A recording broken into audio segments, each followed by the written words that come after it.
तुम जन चलो। सो लास्ट क्लास में हमने पढ़ा था income from house property, right? क्या था, कोई बता सकता है मुझे समरी? लास्ट क्लास में क्या पढ़ा हम लोगों ने इनकम फ्रॉम हाउस प्रॉपर्टी में? क्या क्या value? Standard value, right. Market value, fair rent, fair rent. उसके बाद निकलता है GAV, gross annual value. Then हम उसमें माइनस करते थे म्युनिसिपल टैक्सेस या हाउस टैक्सेस, याद है? हाउस टैक्सेस जो पे करते हो, इंडिया में कोई भी प्रॉपर्टी होती है तो उसके हाउस टैक्सेस पे करते ही है ना, म्युनिसिपल टैक्सेस। तो वो माइनस हो जाता है, तो आ जाता है एनएबी, राइट। उसके बाद क्या करते थे इसमें, सेक्शन 24 में 30% का क्या मिलता था, स्टैंडर्ड डिडक्शन, ठीक है। अगर उसके बाद आपने उस प्रॉपर्टी के अगेंस्ट कोई लोन लिया हुआ है, क्या लिया हुआ है, एनी लोन, एनी लोन, तो क्या करते हैं उस लोन को हम, इंटरेस्ट ऑन लोन को क्या करते हैं हम, माइनस करते थे। ईएमआई माइनस होता था, प्रिंसिपल माइनस होता है, या इंटरेस्ट माइनस होता है? ईएमआई मान लो 50,000 पर मंथ जा रहा है, उसमें प्रिंसिपल वैल्यू है 40,000 का और 10,000 का इंटरेस्ट है, तो कितना माइनस होगा? क्या माइनस करेंगे? बोलो, तेज बोलो। क्या माइनस होगा प्रीति? हाँ जी आयुष, तो बोलो ना, बोल क्यों नहीं रहे हो? ऑनलाइन वालों क्या माइनस होगा, ईएमआई, प्रिंसिपल या इंटरेस्ट?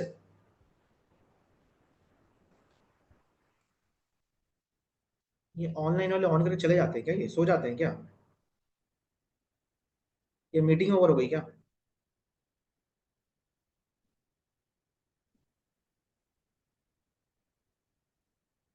ये क्या हुआ? नहीं, चल तो रहा है क्लासेस। आप लोगों को स्क्रीन दिखाई दे रही नहीं दे रही है? Hello, yes sir. कौन सा स्क्रीन दिख रहा है? सर अभी आपकी वाली दिख रही है, अभी वो कंप्यूटर स्क्रीन नहीं दिख रही। यार अभी तो क्लास में पूछा था, दिखाई दे रहा है कि नहीं दे रहा?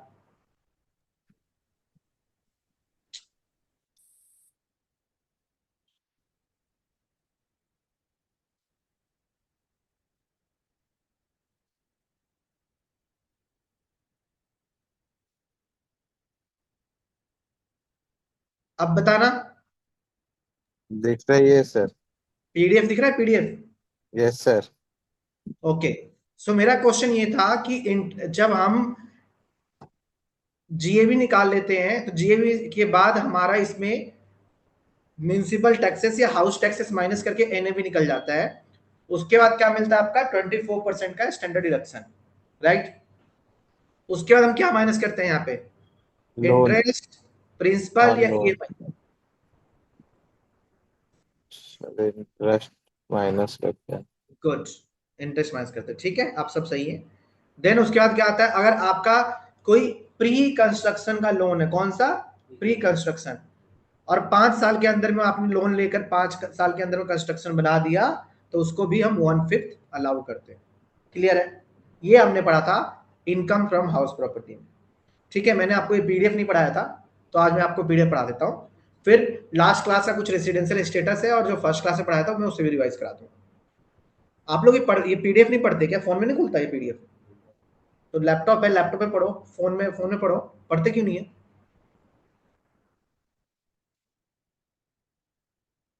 पहला क्या था, when income is chargeable under the head income from house property, कब चार्ज करते हैं, जब हाउस प्रॉपर्टी से इनकम होगा, ठीक है।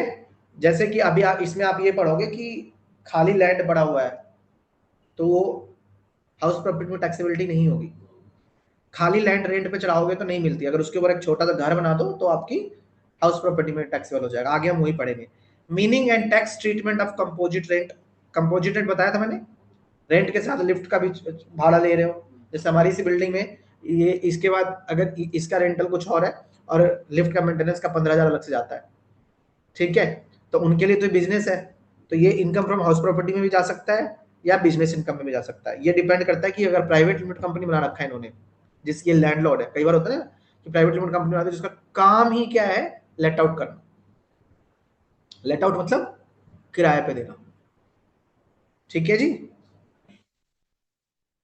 How to determine the annual value, computation of income from house property, tax treatment of unrealised rent and arrear of rent and computation of income from को ऑन प्रॉपर्टी, बता दिया था मैंने 50-50%, 30% वाला।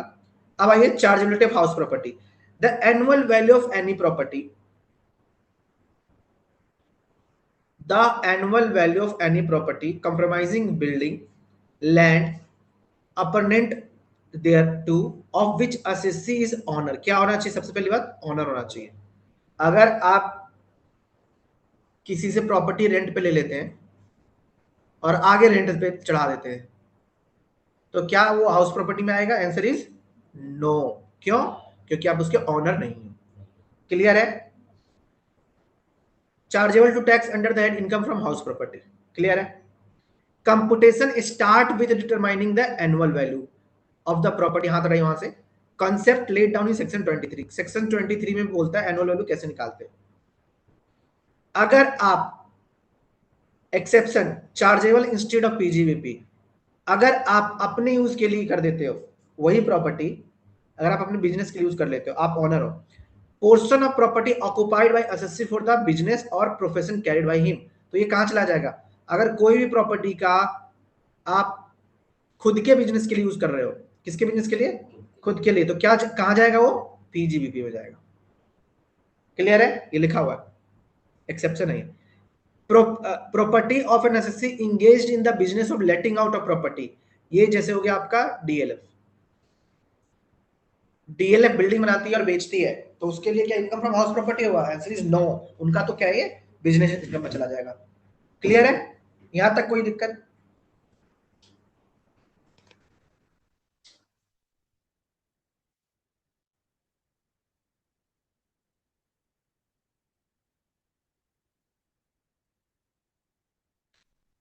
Section 22 test, condition for chargeability, क्या क्या आना चाहिए?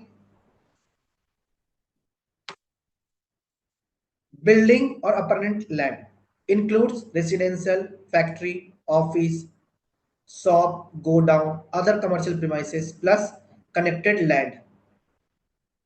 लेटिंग out of vacant land alone is taxed under the other sources or business, not in house property. मतलब खाली लैंड कहां पे टैक्सेबल होगी? अदर सोर्सेस में, बिजनेस में, इस साइड में तो नहीं होगी। क्लियर है? बीकॉम सेकेंड ईयर की क्लासेस चल रही है, बता दूंगा आपके इनकम टैक्स में जो इनकम टैक्स आता है ना, वो यहीं से आता है, तो आप लोगों की बीकॉम की टैक्स क्लास तो यही हो जाएगी। SSC must be the on. Condition क्या होना चाहिए? ये क्या हम सिखा रहे हैं? कंडीशन फॉर हाउस प्रॉपर्टी क्या होना चाहिए? पहला तो बिल्डिंग होना चाहिए भाई, खाली लैंड नहीं होना चाहिए। दूसरा ऑनर होना चाहिए। Owner person entitle to receive income is in his own right. Registration of sale deed is not essential, includes free hold, lease hold और deemed ownership. Ownership is tested for the previous year, not assessment year. अब यहाँ पे assessment year को छोड़ दो, previous is tested in tax year लिख देना। मतलब टैक्स ईयर 26-27 में देखना है। अगर आप जुलाई तक टैक्स पे करोगे तो आपको देखना है 26-27 में ऑनर कौन था। Use of property may be the residential commercial but not used by the owner for his own business और profession, whose profits are taxable income of a person in the business of letting out property is taxed in business। देखो, अगर वो use property का use किस लिए क्या कर रहा है? ऑनर, मालिक अपने लिए कर रहा है। किसके लिए कर रहा है? अपने लिए कर रहा है, तो कहां जाएगा वो? इनकम फ्रॉम हाउस प्रॉपर्टी में तो नहीं आएगा। ऑफ कोर्स कहां जाएगा? पीजीपी में जाएगा। कहां जाएगा? कहां जाएगा आयुष? सॉरी क्या नाम है? स्वयं। कहां जाएगा ये आयुष? सर ये ऑनलाइन जाए। Yes sir. सोया हुआ है क्या? No sir. Property held in stock in trade. Stock in trade समझते हो? मेरे पास बहुत सारी प्रॉपर्टी है। बेचने के लिए सर। यस, बेचने के लिए स्टॉक में रखा है, तो उस पे जो still charge under the head however annual value is nil for 2 years from the end of financial year in which the completion certificate is obtain if unsold not let out. देखो भाई, ये कहां माना जाएगा? आपका अगर स्टॉक इन ट्रेड में रखते हो तो भाई स्टॉक इन ट्रेड से भाई रेंटल में आपका क्या बोलते हैं, बिजनेस हेड में जाएगा, पीजीबीपी में जाएगा। याद रखना, ठीक है जी। मतलब टेस्ट क्या है? सबसे पहले क्या होना चाहिए? बिल्डिंग और लैंड के ऊपर कुछ बना हुआ होना चाहिए, ऑनर होना चाहिए, यूज ऑफ प्रॉपर्टी क्या होना चाहिए, रेसिडेंशियल कमर्शियल होना चाहिए, बिजनेसमैन खुद यूज नहीं करेगा, और अगर आपने हेल्ड इन स्टॉक रखा हुआ है तो उसका भी आपका पीजीबी में जाएगा, इसमें नहीं आएगा। कंपोजिट रेंट लास्ट क्लास में मैंने पढ़ाया था बड़े अच्छे से। Meaning of composite rent, when an owner receive one combined rent for building plus something else, that combined receipt is called other assets, furniture, plant, machinery let out along with the building. Like आपने होता है ना आजकल PG, PG में room rent भी होता है और ये भी लगा देते हैं, एसी भी लगा देते हैं, हो सकता है ना। तो रूम रेंट कहाँ जाएगा, इनकम फ्रॉम हाउस प्रॉपर्टी। और जो बाकी चीजें फर्नीचर प्लांट मशीनरी कहाँ जाएगा, income from other sources or business है, पीजीबीपी।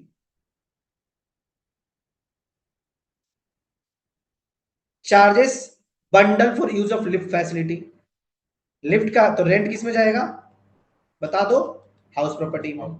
लिफ्ट का मेंटेनेंस ले रहा है तो कहां जाएगा, इनकम फ्रॉम अदर सोर्सेस या पीजीबीपी। क्लियर है।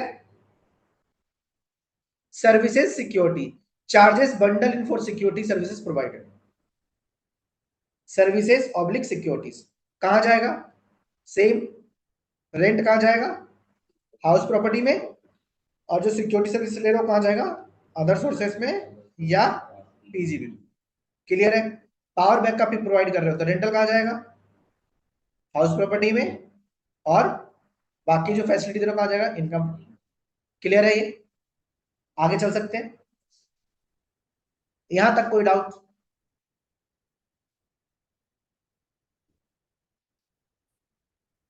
ये लो उन्होंने खुद ही बोल रहे हैं, कहां चला गया। हाँ, composite rent, splitting composite rent for taxation, where composite rent bundle building rent with service charges. Bundle मतलब एक साथ ले रहे हो पैसा। क्लियर है। बंडल मतलब समझ रहे हो या नहीं, एक साथ दो चीजों का पैसा लेना, एक साथ एक से अधिक चीजों का एक साथ पैसा ले लेना, इज कॉल्ड बंडल। क्लियर है। Section 22 income from house property, use of services lift security DC business में या अदर सोर्सेज। कोई दिक्कत, वही समझा रहा था, पढ़िए।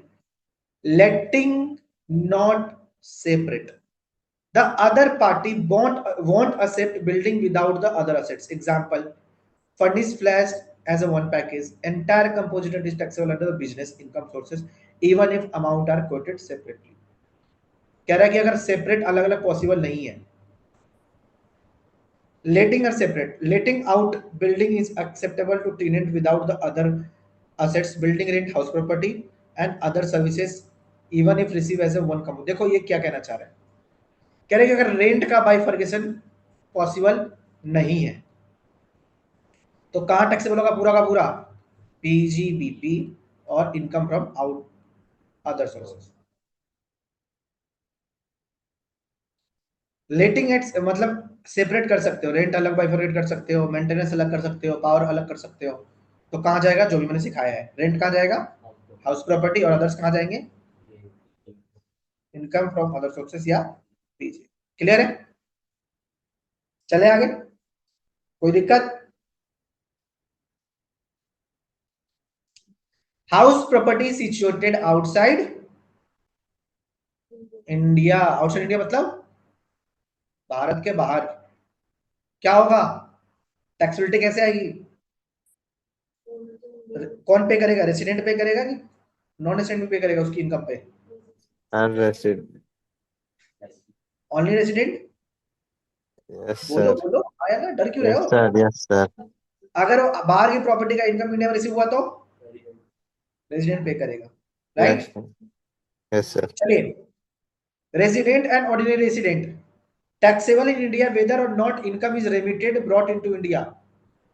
भाई अगर प्रॉपर्टी आउटसाइड इंडिया है तो प्रॉपर्टी का पैसा इंडिया में लेके आओ या मत लाओ, टैक्सेबल तो होके रहेगा। क्यों, क्योंकि रेसिडेंस पे कहां पर टैक्स पे किया जाता है, इंडिया में और ग्लोबल इनकम।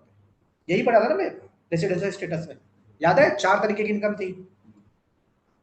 इंडिया की इनकम इंडिया में रिसीव हुई, इंडिया की इनकम इंडिया के बाहर रिसीव हुई, बाहर की इनकम इंडिया में रिसीव हुई, बाहर की इनकम बाहर रिसीव हुई, यही 4 तरीके की इनकम थी ना।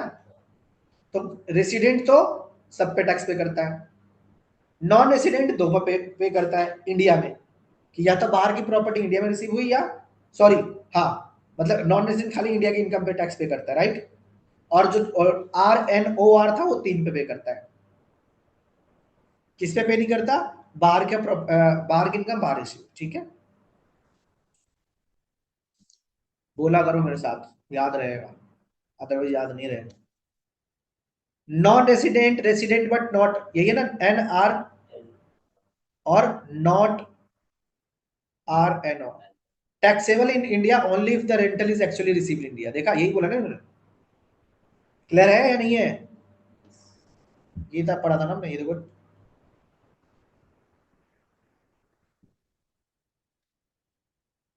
ये रेसिडेंट ये था हमारा, इसकी सारी टैक्सेबिलिटी है। और ये देखो, any other foreign income, no India connection, मतलब इंडिया में रिसीव नहीं हुआ था, जो यहाँ पे देखो, यहाँ पे बढ़िया से समझाता। Income receive or deem to be receive in India, income accrue arising or deemed in India, income accrue arising outside India but receive in India, any other income accrue outside India, मतलब foreign income unconnected with India. ये 4 थे, इन्हीं चारों की taxability दिखाई गई। Clear है?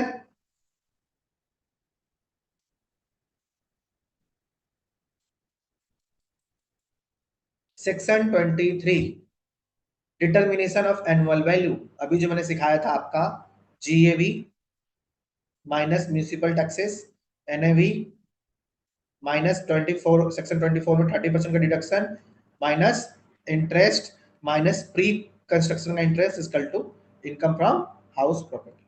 Clear है? वही सिखाएंगे आपको। Annual value depend on the category of the property, falls into 5 category are recognised. पहला, let out throughout the year, late out मतलब पूरे साल रेंट चढ़ा कर रखा हुआ है। GAV क्या हो जाएगा? एक्सपेक्टेड रेंट और एक्चुअल रेंट, ये इससे ऊपर यही था ना। एक्सपेक्टेड रेंट में एक्चुअल रेंट क्या मिला था, याद है? और उन दोनों का हायर। गुड। सेकेंड कहता है, let out baked for the year, मतलब कुछ साल, कुछ महीने वैकेंसी रही, मतलब 12 महीने में 10 महीने ही, 12 महीने में 10 महीने ही क्या रहा, रेंट पे चढ़ा, 2 महीने नहीं रहा। तो याद है मैंने उसमें आपको दिखाया था, वैकेंसी का माइनस हो जाता है 2 महीना, 1 महीना। क्लियर है? Self occupied unoccupied annual value nil up to 2 property, मैंने आपको बताया था उस दिन, हमसे आयुष यही बोल रहा था कि 4 प्रॉपर्टी में से 2 प्रॉपर्टी भाई को दे दो, तो याद है।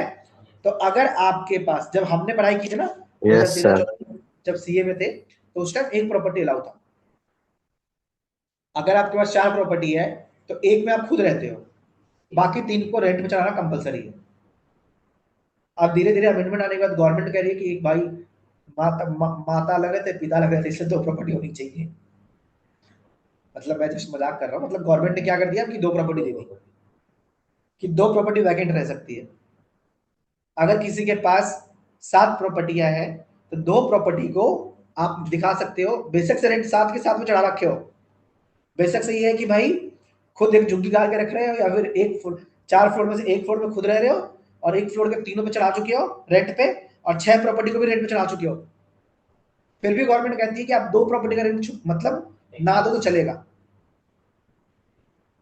ठीक है, तो 5 को तो रेंटल घोषित करना पड़ेगा, जबरदस्ती है या एज पर लॉ मान के चलो। लेकिन उस केस में क्या होगा कि मान लो उस बंदे का पांचों का पांचों प्रॉपर्टी खाली है, क्या तब भी रेंट देना पड़ेगा? Answer is yes. आपको 2 छोड़ करके, बाकी अगर 7 प्रॉपर्टी है, और 7 प्रॉपर्टी में 2 को तो सेल्फ ऑक्युपाइड मान दिया, बाकी 5 को क्या मानेंगे? डिम्ड लेट आउट, खाली पड़ा है, फिर भी आपको रेंट पे करना पड़ेगा। सर क्लियर अगर है? उस पे कोई बिल्डिंग वगैरह नहीं बनी तो भी, सिर्फ लैंड है तो भी? मैंने प्रॉपर्टी की बात करी है, फ्लैट की बात कर रहा हूँ मैं, हाउस प्रॉपर्टी। अच्छा। लैंड खाली पड़ा है तो भाई तुम्हारा रेंट खाली है, तो तुम या तो उसको फसल उगा रहे होगे, यस सर। उसको एग्रीकल्चर लैंड में दो, या तो खाली पड़ा होगा तो रेंट पे चढ़ाया होगा। कुछ तो होगा। Okay sir. अगर आपका वो लैंड है तो लैंड को ये डील नहीं करता। ये किसकी डील करता है? प्रॉपर्टी की बात करता है। ओके खाली सर। लैंड को डील नहीं करता। फिर तो आप फिर अदर सोर्सेज में जाओ। Okay sir. कुछ साल सेल्फ ऑक्युपाइड है, कुछ साल लेट आउट है, कैसे करोगे? Compare full year with let out period, मतलब पार्सल कर लो। कुछ साल खुद रह गए, 6 महीना, 6 महीने रेंट पे चढ़ा दिया। ठीक है जी। एक्सपेक्टेड रेंट कैसे होता है? Held as a stock in trade, annual value nil for the 2 year post consider, 2 साल तक आपको नील ले लेना है अगर स्टॉक इन ट्रेड में रखा हुआ है आपका तो। ये कौन बोलता है? सेक्शन 23। अभी तक आपने बहुत सारे सेक्शन पढ़ लिया अगर याद हो तो। सेक्शन 1 बताए क्या था? Applicability of income tax. कहां पे होता है? इंडिया में। इंडिया का मतलब क्या होता है? जो आर्टिकल में बताया गया है, कहां से कहां तक?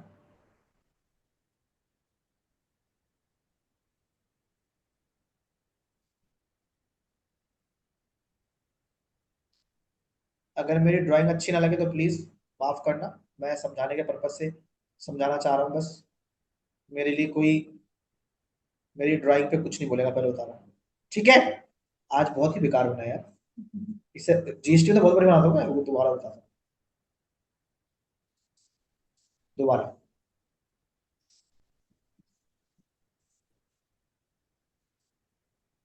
महात्मा तो मेरे से नाराज है क्या?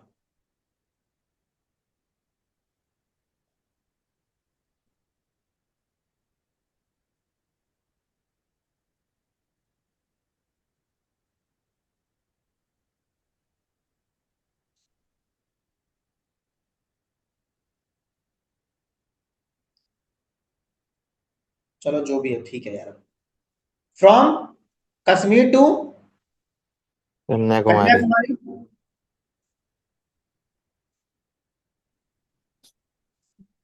इधर से इधर गुजरात। प्लस आसाम।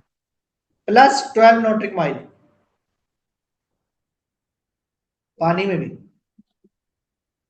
ठीक है, मतलब ये इनकम टैक्स में, रेंट की बात नहीं कर रहा हूँ मैं। इनकम टैक्स कहाँ एप्लीकेबल है उसकी बात कर रहा हूँ। बोलोगे सर पानी में कौन सी प्रॉपर्टी होती है? मैं इनकम टैक्स की बात कर रहा हूँ। ठीक है। 12 नॉटिक माइल तक एप्लीकेबल हो जाता है। क्लियर है? यस। चलिए।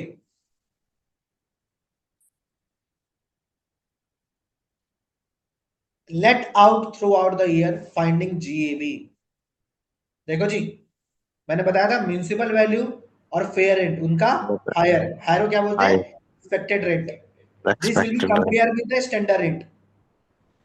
This will be compare with standard rate, मतलब standard lower of standard rate. इनका हायर, इन दोनों का लोअर। यही था। लोअर। Yes sir. नेक्स्ट क्या था? जैसे ही आपका ये आ जाएगा आपके पास, एक्सपेक्टेड रेट आ जाएगा, और आपका जो रेट रिसीव हुआ है उसका higher, is a called gross annual value minus taxes, is called net annual value. So वहां से हाथ उठा लो प्लीज। ठीक है जी। अब ये लो, बढ़िया आ गया, पढ़ो। Example, house property. अब अपना दिमाग लगाना, बोला आंसर सही है कि नहीं चेक करो। पहला क्या था? इन दोनों का हायर। 90,000। फिर जो आएगा इसका इसका लोअर। 90,000। और फिर जो आएगा 90,000। उसका हायर। यही था। 90,000। Yes in sir. दोनों का हायर 90। 90। फिर ये मेरे पास नहीं है, नॉट तो अप्लीकेबल, छोड़ दो। 90। फिर इन दोनों का नॉट हायर। अप्लीकेबल, 90 हो गया। और फिर इन दोनों का हायर, 90 90। आंसर आ गया। दोबारा, 55 और 60 में हायर 60। 60। 60 और स्टैंडर्ड रेट का लोअर। 60। लोअर था 75। 60। तो 60। भाई लोअर लोअर 60। इधर इधर इधर इधर 60। और फिर 60 और 72 का हायर। 72। क्लियर है? नेक्स्ट, 65 65 का 65। 65 और यस 58 का सर। लोअर 58। 58 और 58। 60 का 60। 60। 24 25 का 25। 25। इन्होंने स्टैंडर्ड रेट नहीं दे रखा तो 25। 25। 25 और और 30 का 25। 30। 30। 80 और 75 का 80। 80। 80 और 78 का 75। 78। 78 और 77 72 का 78। 78। क्लियर है? 78। सीए फाइनल में सवाल आता है इसके ऊपर, और आपके बीकॉम में भी सवाल आएगा। जिनको बीकॉम के पेपर देने हैं सेकंड ईयर के, उसमें सवाल आएगा, ये 8 नंबर 10 नंबर का आता है सवाल, इनकम फ्रॉम हाउस प्रॉपर्टी निकाल के दो। ठीक है, चलो। As per section 23, higher of expected rent and actual rent received is called restricted और एसआर। ये कहानी ने थ्योरी बता दिया जो मैं रोज ही बोल रहा हूं। ठीक है, यही है, ये थ्योरी यही लिखा हुआ है। चलिए जी, अब अगर वैकेंसी है और सेल्फ ऑक्युपाइड है तो क्या करोगे, वो बताना चाह रहे हैं। Where a let out property is vacant for the part of the year and owing to the vacancy the actual rent is lower than the expected rent, actual rent is lower than the expected rent, then the actual rent received is taken as GAV of the property, not the expected rent। देखो, अभी जो example था expected rent, कौन सा expected rent बता सकते हैं मुझे? ये वाला एक्सपेक्टेड रेंट ज्यादा आ गया और एक्चुअल रेंट कम है, क्यों? वैकेंट रह गया, कुछ महीने खाली रह गया। तो लॉ कह रहा है कि भाई खाली रह गया ना, तो जो आपका एक्चुअल रिसीव है वो ले लो। क्लियर है? यहाँ पे लॉ प्रिवेल नहीं करेगा। ये दोनों का था ना, expected rent plus actual rent, which is higher था ना। तो लॉ ने क्या कह दिया, अगर वैकेंसी है, कुछ महीने फ्लैट खाली रह गया है आपका, तो आप क्या करेंगे, उसमें जो एक्चुअल रेंट आएगा वही आपका जीएबी हो जाएगा। क्लियर है? जीएबी क्या होता है? Gross annual value. कैसे निकालते हैं?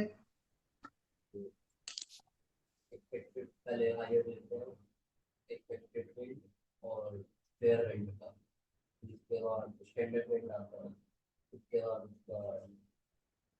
उसका लोअर देते हैं, तो मतलब लोअर, और फिर फिर हायर देते हैं। कुछ, हाँ जी, जीएबी क्या होता है, निकालते कैसे हैं? हाँ, अबे अभी जब से क्या कर रहा हूँ पिछले आधे घंटे से?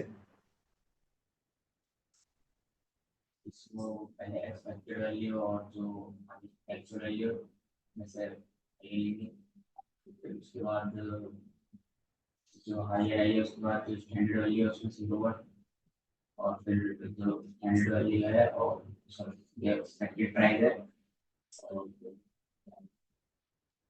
हाँ जी, ये क्या निकाला है मैंने, ये क्या निकल रहा है? ये आप एक काम करो, ये पांचों के पांचों नोट डाउन कीजिए फटाफट कॉपी में अपने अपने। हाउस 1 2 3 4 5 नोट डाउन करो, और जीए भी खुद निकालो, आंसर मत देखना, काट ही देता हूँ मैं आंसर। करो जरा, आंसर निकालो सबके।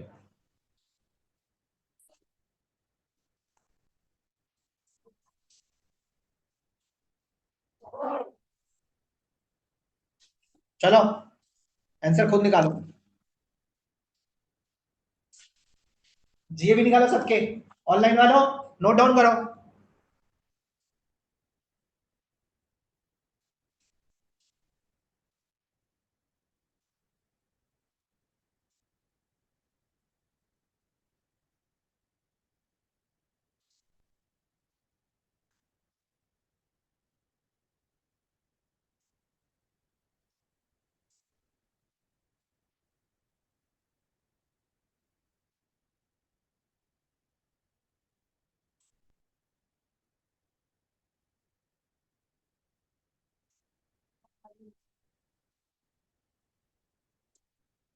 पहले लिखा हूँ।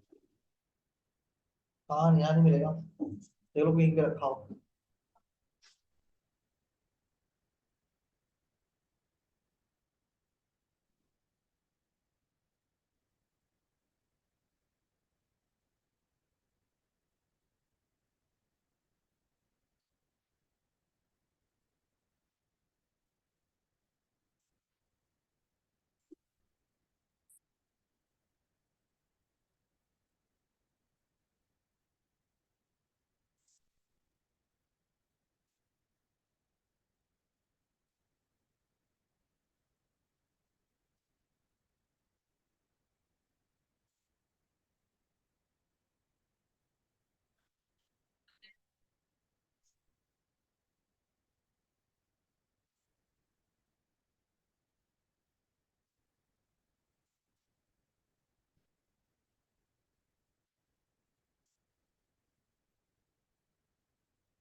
फटाफट नोट कीजिए, आंसर बताइए मुझे सबका। प्रांशु तेरे से पूछूंगा मैं।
आ गया आंसर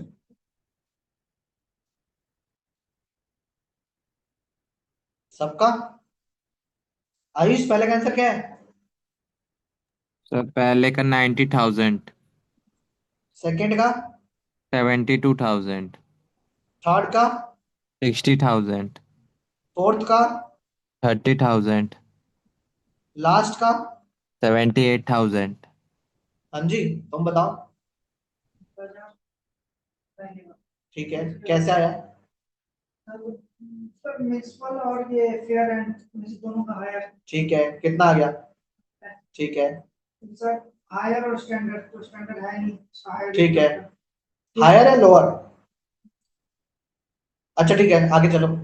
उसके बाद सर एक्सपेक्टेड रेंट और एक्चुअल रेंट। हाँ ठीक है, आगे सेकंड का बताओ। सेकंड कितना आंसर है? 72। बताओ कैसा है? म्यूनिसिपल और फेयर रेंट में से 55 है इसका म्यूनिसिपल और 60। ठीक है। और हायर और स्टैंडर्ड हाँ में से हायर 75। हाँ, तो 60 क्यों लिया? 72। नहीं तो 70 तुम ही तो बोल रहे हो, 60 और 75 का हायर। 60 और 75 का हायर तो 75 होगा, और 75 और 72 का हायर 75 होना चाहिए। 72 क्यों आया? स्टैंडर्ड रेट नहीं देना। कहाँ नहीं दे रखा? दे तो रखा है 75,000 रुपए। फिर पहले में दो में लगता है हायर, फिर नेक्स्ट दो में लगता है लोअर, और फिर हायर। अब दोबारा पूछो, अब थर्ड में बताओ, सेकंड में दोबारा बताओ। सर इन दोनों का हायर हाँ, 60,000, फिर 60 और 75 का लोअर 60,000, 60,000। फिर 60 और 72 का हायर। आ गया जी, ये भी कैलकुलेट करना हो गया। कल से सिखा रहा हूँ जी, भी कैलकुलेट करना, परसों से। हाँ जी, क्या नाम है आपका? स्वयं बताइए। पहले का 90,000, तीसरे का बताओ 60। कैसे? पहले म्यूनिसिपल और फेयर एंड में से हायर लेंगे, फिर हायर और स्टैंडर्ड में से लोअर लेंगे, फिर जो एक्सपेक्टेड और एक्चुअल में से हायर लेंगे। ठीक है, नेक्स्ट। हाँ जी प्रीति, फोर्थ बताओ। ठीक है, फिफ्थ का? हाँ जी, क्या नाम है तुम्हारा? दीपक। 178,000। ठीक है,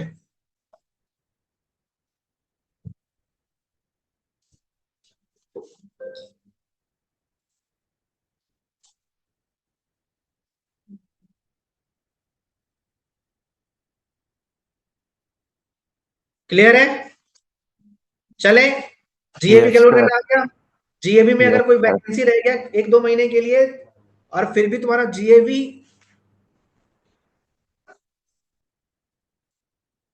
एक्सपेक्टेड रेंट और एक्चुअल रेंट,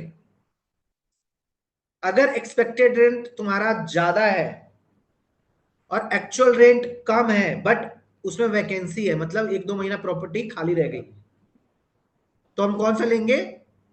एक्चुअल वाला लेंगे। ठीक है, इस केस में हम हायर वाला लॉ नहीं लगाएंगे। क्लियर है? लॉ कहता है, कौन सेक्शन कहता है? 21C।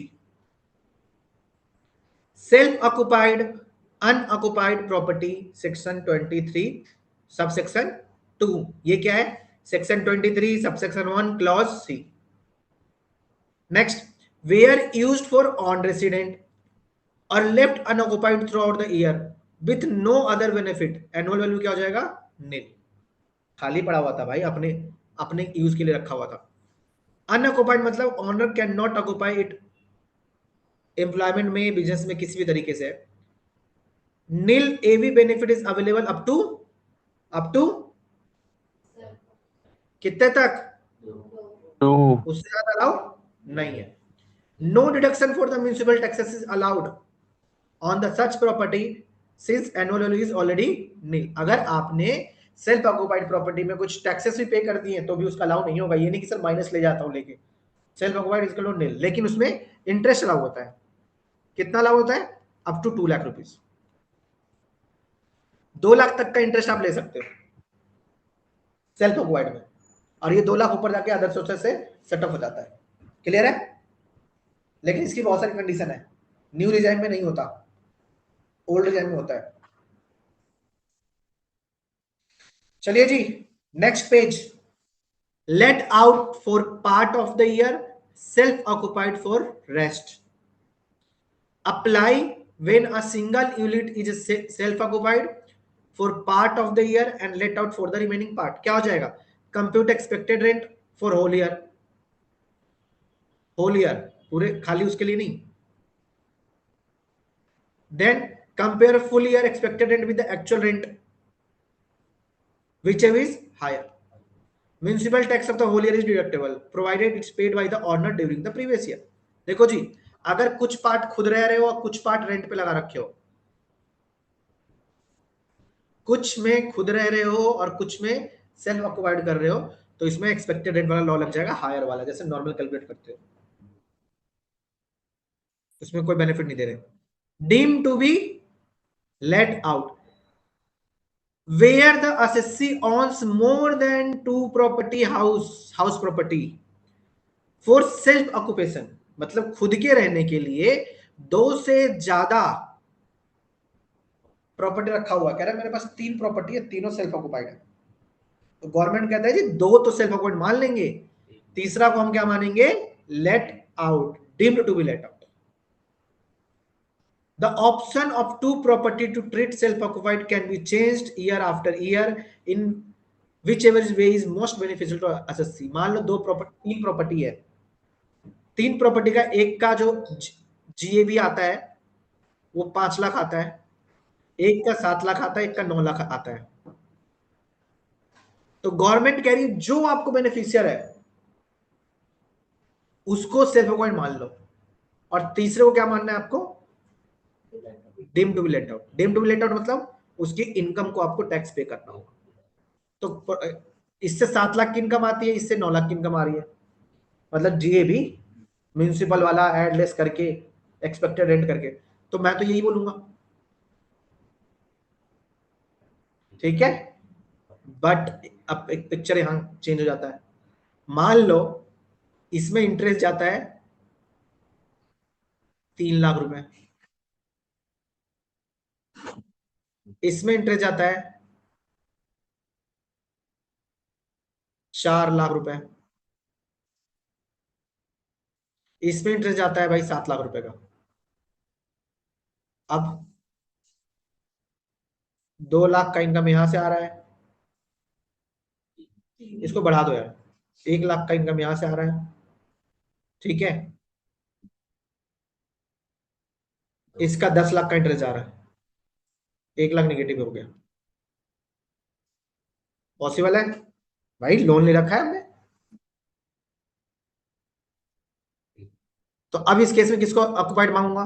फिर तो मैं इसको बोलूंगा ना 2 लाख की इनकम यहाँ पे, 1 लाख की इनकम यहाँ पे, इसमें तो निगेटिव ही है, बोल दूंगा जी ये मेरा सेल्फ ऑक्युपाइड है और ये मेरा deem to be let out है। पॉसिबल है। लॉ में क्या बोला है? जो असेसी को बेनिफिशियर है उसको डीम्ड ऑक्युपाइड मान लो। मतलब प्लानिंग की जा सकती है यहाँ पे। पहला देख के तो लग रहा था कि ये 5 लाख है, इसमें इनकम कम है, लेकिन जब हमने इंटरेस्ट देखा तो भाई ये उल्टा गेम हो गया, ये तो 1 लाख रुपए उल्टा ही निगेटिव जा रहा है, ठीक है। For deemed let out property, GAV is simply expected rent minus actual rent receivable is irrelevant here. Expected rent मान लीजिए, मैंने बोला था एक्सपेक्टेड रेंट ले लिया, क्योंकि भाई एक्चुअल रेंट तो कुछ भी नहीं होगा, जीरो होगा, तीनों प्रॉपर्टी में खुद रह रहे हैं. No adjustment is needed for vacancy or unrealized rent since no actual letting is occurred. Municipal taxes actually paid by the owner during the year is minus किया जाएगा. ध्यान रखना, मैं दोबारा बोलूँ, ये समझ नहीं आया क्या आप लोगों को? ये वाला एग्जांपल समझ नहीं आया? दोबारा समझाऊं क्या? बोलो ना, कब बोलोगे? कल? देखो, आगे सर समझ में। सब तेरी तरह तेज थोड़ी होते हैं. देखो, स्वयं के पास 3 प्रॉपर्टी है, P1, P2, P3. एक से रेंटल इनकम आता है, मतलब आता किसी से नहीं है, लेकिन एक्सपेक्टेड रेंट जो है, या आता भी हो, इसने बोल दिया जी एक में तो मैं रहता हूँ, क्योंकि पापा रहते हैं, मम्मी रहते हैं, मैं तीनों में से किसी भी रेंट नहीं चुकाऊंगा, जो करना है कर लो. राइट? तो फिर भाई साहब, लॉ क्या कहता है? कोई भी 2 प्रॉपर्टी को आपको सेल्फ ऑक्युपाइड मानना है, और कोई भी एक प्रॉपर्टी को डीम टू बी लेटर मान लो. Example 1, 5 lakh expected rent, 7 lakh expected rent, 9 lakh expected rent. यहां से तो देख के लग रहा है कि मैं इन दोनों को सेल्फ ऑक्युपाइड मान लेता हूं, और गवर्नमेंट को बोल दूंगा जी 5 लाख की है, इस पे टैक्स लगा लो जब सबसे कम है. लेकिन पिक्चर चेंज हो गया, म्युनिसिपल टैक्सेस ही माइनस कर देते हैं 10-10 हजार रुपए. ये बड़ी प्रॉपर्टी है तो बड़ा टैक्स होगा, मान लेते हैं.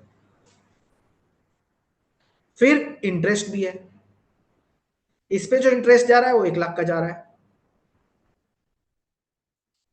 इस पे जो इंटरेस्ट जा रहा है 2.5 लाख रुपए का जा रहा है, इस पे इंटरेस्ट जो जा रहा है 7 लाख का जा रहा है. नया नया प्रॉपर्टी लिया तो लोन ले लिया, पर्सनल लोन, लेकिन पर्सनल लोन का नहीं मिलता है, ध्यान रखना, होम लोन का में से मिलता है. कौन सा? होम लोन का. अब बताओ कितना आ रहा है इसमें? इसमें आ रहा है 4 लाख. 4 लाख की इनकम आ रही है. अच्छा 30% माइनस कर लेना, 30% सब में सेम ही मिल रहा है. इसमें आ गया 4.5 लाख रुपए, और इसमें कितना आ गया? 2 लाख रुपए. अब बताओ, अब कौन सा सेल्फ ऑक्युपाइड होना चाहिए? गुड, ये सेल्फ ऑक्युपाइड हो जाना चाहिए. बोलोगे जी मेरी 2 लाख की इनकम है, इस पर टैक्स ले लो. पहला देखिए क्या लग रहा था, 5 लाख पर टैक्स दे रहे थे, अब किस पे दे रहे हो? 2 लाख. तो ये कह रहे हैं, गवर्नमेंट कह रहा है, क्या ये हम हर साल चेंज कर सकते हैं? मैं पहले साल प्रॉपर्टी 1 को, प्रॉपर्टी 3 को दिखा देता हूं डिम्ड लेट आउट.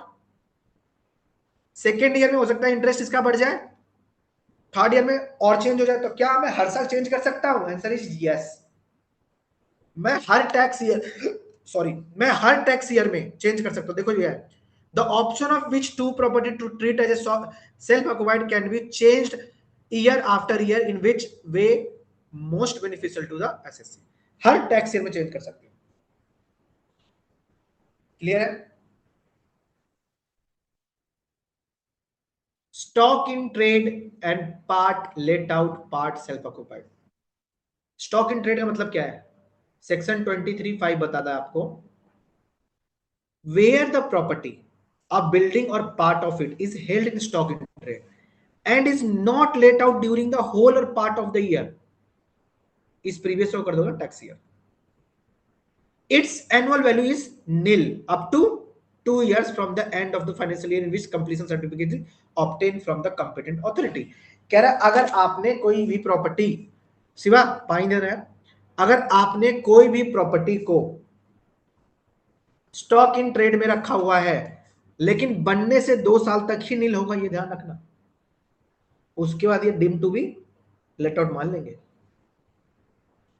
याद रहेगा? नहीं समझ में आया? आ गया? अगर आप लोगों ने कोई फ्लैट बना दिया, बिल्डिंग में बेचने के लिए बना रखा है, और 2 साल तक रेंट पे नहीं चढ़ाया, या 2 साल में नहीं बेचा, तो ये क्या कह रहे हैं? Deem to be let out. 10 flat multiply by expected rent.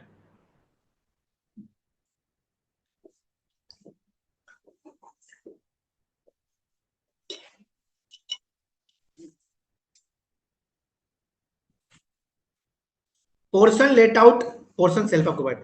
Income of the let out part is computed separately under the let out category and self occupied part separately under the self occupied category. देखो अगर 30% और 70% मान लेते हैं एक ही property में 30% 70% है, 30% self occupied है, 70% खुद रहते हो, सॉरी 30% सेल्फ ऑक्युपाइड और ये 70% क्या है, लेट आउट। तो ये मान लो प्रॉपर्टी 1 प्रॉपर्टी 2 और कैलकुलेशन कर दो, इसका हो जाएगा 0 और इस पे जो है रेंटल आ रहा है expected rent multiply by annual rent expected rent which higher करके लेके खत्म करो। No need to treat the whole property as a single unit, अलग अलग करके ट्रीट कर दो।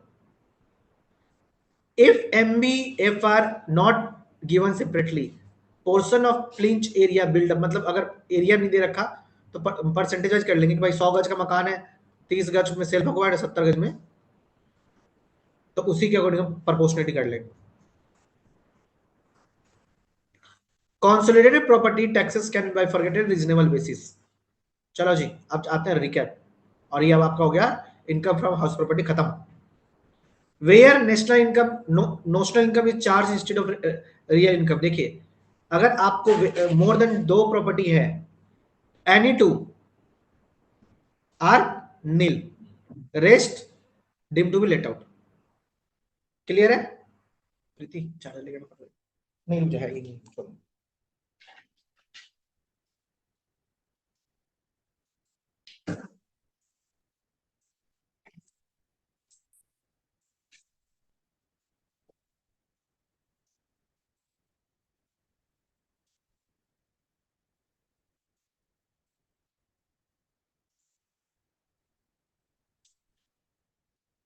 ठीक है जी।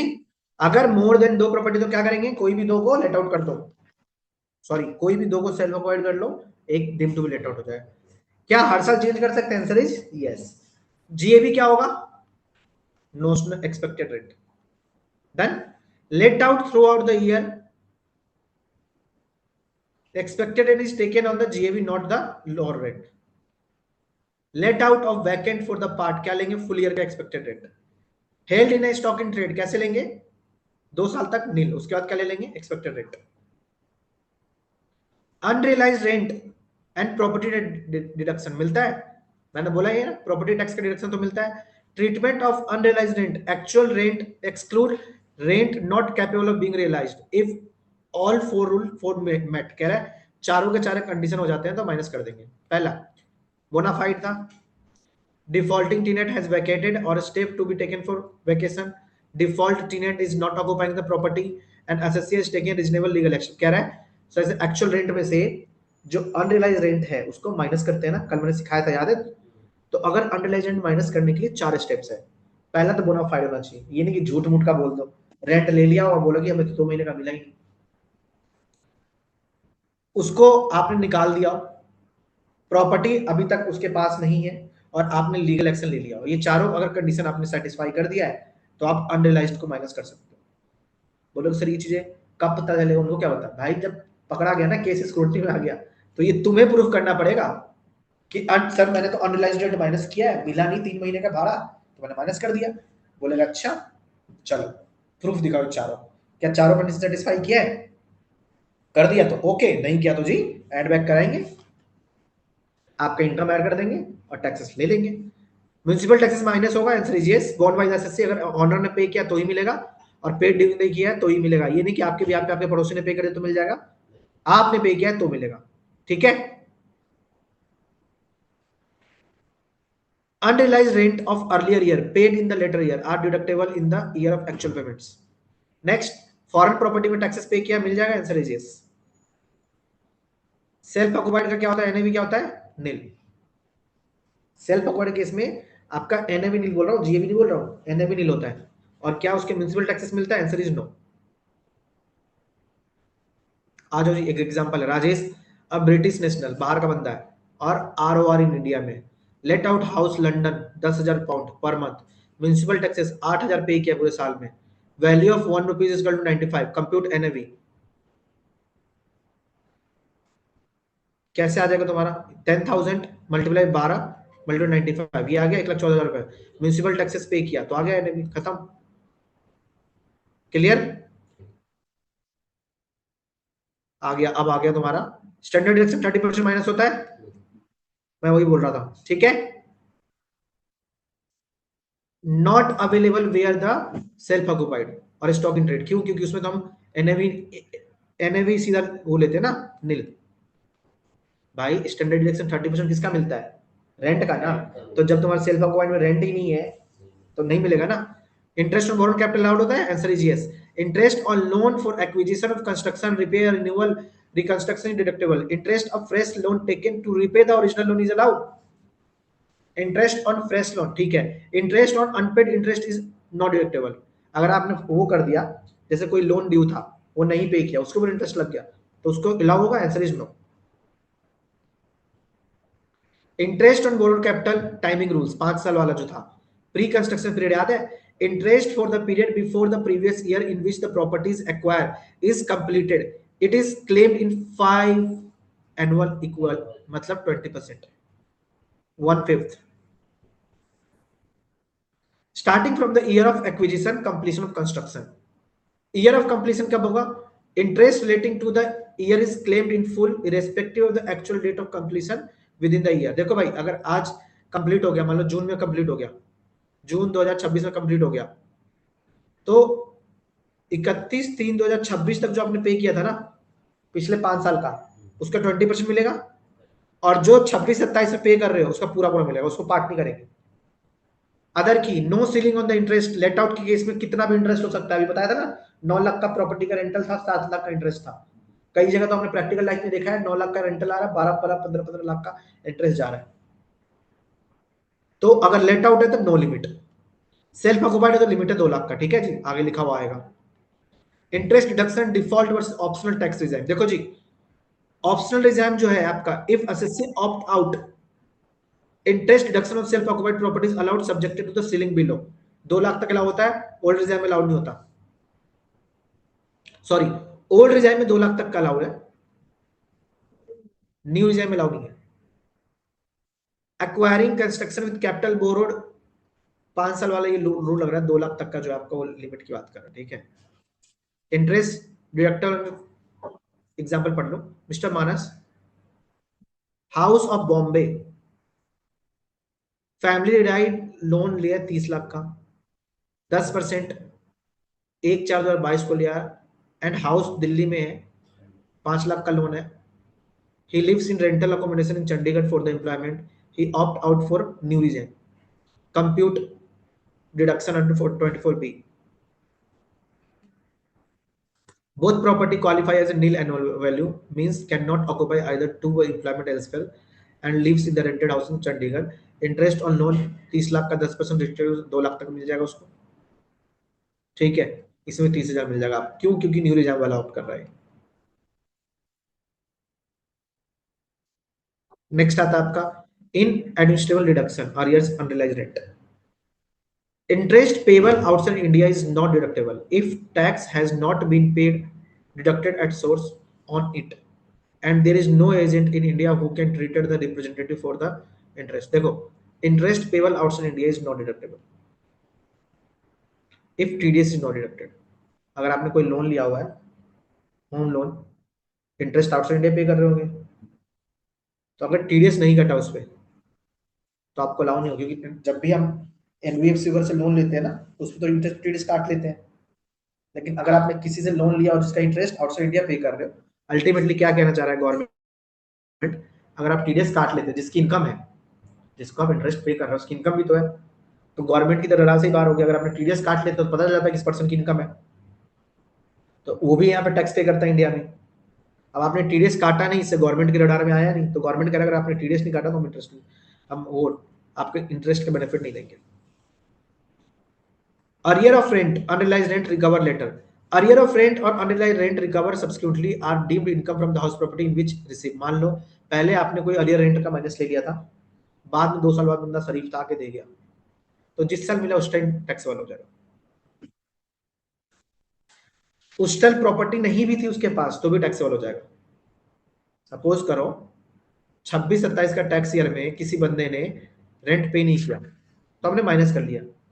29-30 में वो बंदे ने पे कर दिया आके कि सर उस टाइम मेरी गरीबी थी, लेकिन इसने 27-28 में प्रॉपर्टी बेच दी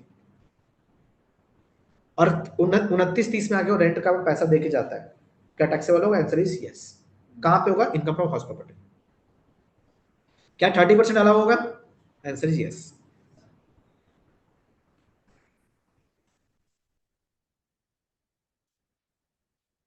ये एग्जांपल है, पढ़ लेना ये सारे एग्जांपल। को-ओन प्रॉपर्टी है, को-ओन प्रॉपर्टी में क्या होता है, जितना जितना पोर्शन होता है उतना टैक्सेबिलिटी आ जाती है। ये एग्जांपल्स मैंने दिए हैं बहुत सारे, प्लीज इनको पढ़िए।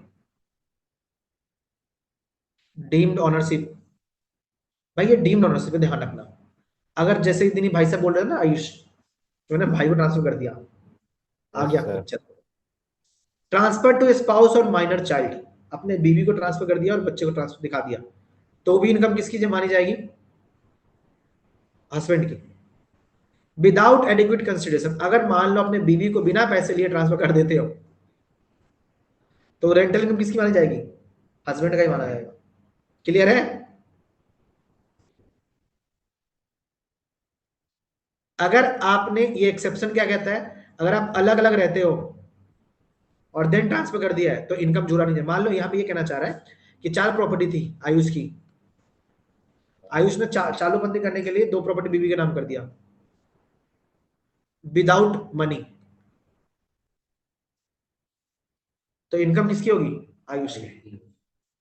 बीवी की इनकम कब मानी जाएगी? जब ये लोग अलग अलग रहने का फैसला लेते हैं कोई एग्रीमेंट के तहत, तो उस केस में पैसा ना लिया हो तो भी प्रॉपर्टी किसकी? बीवी की। और किसी अपने छोटे बच्चे, जो माइनर बच्चे है ना, उसको शादी कर देता है और देन उसको प्रॉपर्टी दे देता है, उस केस में प्रॉपर्टी किसकी हो जाएगी? दूसरे की। अदरवाइज अपने बीवी को ट्रांसफर करना और माइनर चाइल्ड को ट्रांसफर करने से इनकम किसकी होगी? इसी की मानी जाएगी।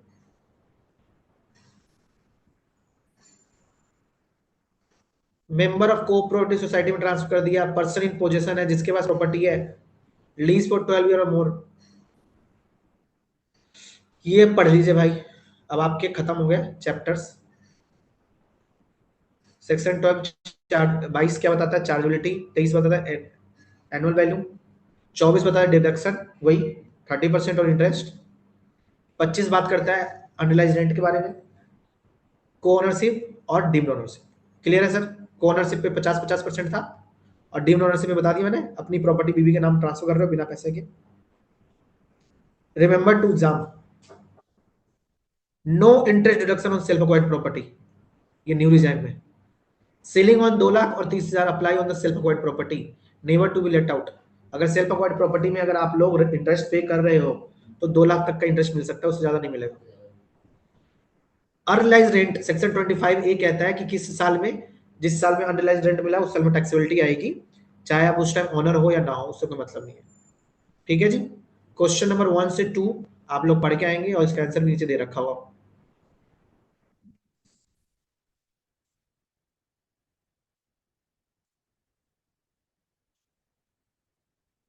एनी क्वेश्चन बताएं।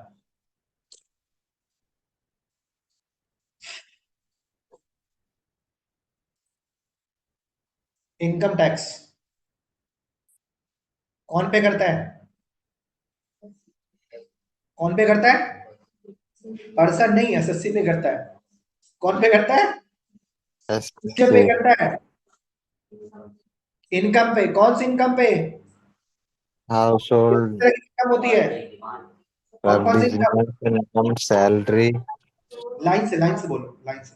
पहली सैलरी, चीज house property, capital gain, PGBP and other sources. दोबारा, salary, house property, capital gain, PGBP और आईओएस। और अदर। क्लियर है?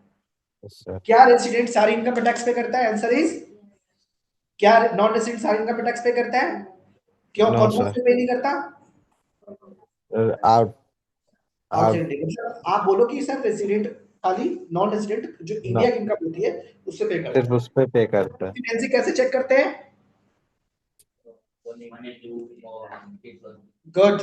टैक्स ईयर में 182 डेज हो तो रेसिडेंट, या 60 डेज करंट ईयर प्लस में प्लस 365 365 डेज लास्ट के 4 साल लास्ट में है 4 तो रेसिडेंट है। अगर रेसिडेंट हो गया तो 2 कंडीशन और चेक करेंगे, किसके लिए? आर ओ आर के लिए, आर एन OR के लिए क्या है कंडीशन कि 7 साल में 730 दिन होना चाहिए और 10 साल में 2 साल रेसिडेंट होना चाहिए। तो क्या बन जाएगा, अगर चारों कंडीशन सेटिस्फाई हो रही तो ये become the RO। ROR RO और होने के क्या नुकसान है, global income is taxable, right. और आने वाले में क्या फायदा हो जाता है, जो तीसरी वाली चौथी इनकम होती है वो टैक्सेबल नहीं होता, किसमें, RNOR। पहला इंडिया में हो, इंडिया में रिसीव हो गई, इंडिया की इनकम बाहर रिसीव हो गई, बाहर की इनकम इंडिया में रिसीव हो गई और बाहर की इनकम बाहर रिसीव हो गई। ये 4 इनकम है। रेसिडेंट सब पे टैक्स पे करता है, नॉन रेसिडेंट खाली 2 पे टैक्स पे करता है, RNOR 3 पे टैक्स पे करता है। क्लियर है। एक और मैंने बताया था कि अगर आप इंडिया के सिटीजन हो और वर्ल्ड में कहीं भी टैक्स पे नहीं करते तो इंडिया में टैक्स पे करो। क्लियर है। बाकी आपका जो, अगर आप एम्प्लॉयमेंट के लिए इंडिया छोड़ के बाहर चले जाते हो तो आप नॉन रेसिडेंट हो। अगर 180 दिन से नीचे हो और एम्प्लॉयमेंट के लिए इंडिया छोड़ के जाते हो तो आप नॉन रेसिडेंट हो और टैक्स पे करने की जरूरत नहीं है। जहां 60 दिन की लाइबिलिटी, जो 60 दिन देखते हैं वहां पे 120 दिन देखेंगे। ठीक है, डन। और जो सिप वाले होते हैं, क्रू वाले होते हैं, उनके केस में 120 दिन वाला, 180 दिन वाला वो हटा देते हैं, क्योंकि आगे पीछे आने जाने को एक्सक्लूड कर दिया जाता है। ठीक है। पासपोर्ट पे कौन से डेट देखोगे, आना और जाना दोनों इंक्लूड हो जाएगा। क्लियर है। तो रेसिडेंसी भी हो गई, टैक्स भी हो गया। उसके लिए क्या देखते हैं, कंपनी के लिए क्या देखते हैं, company resident and non resident के लिए क्या देखते हैं, person of effective management, point of effective, POEM. POEM अगर इंडिया में है, होली और पार्सली कंट्रोल फ्रॉम इंडिया तो रेसिडेंट है, राइट। अगर partly wholly control from outside India is non resident. Clear है, कोई दिक्कत। पर्सन कितने तरीके के होते हैं, 7। 7 कौन कौन से, गुड गुड, बिजनेस बोलो बोलो, जो याद है वो तो बोलो।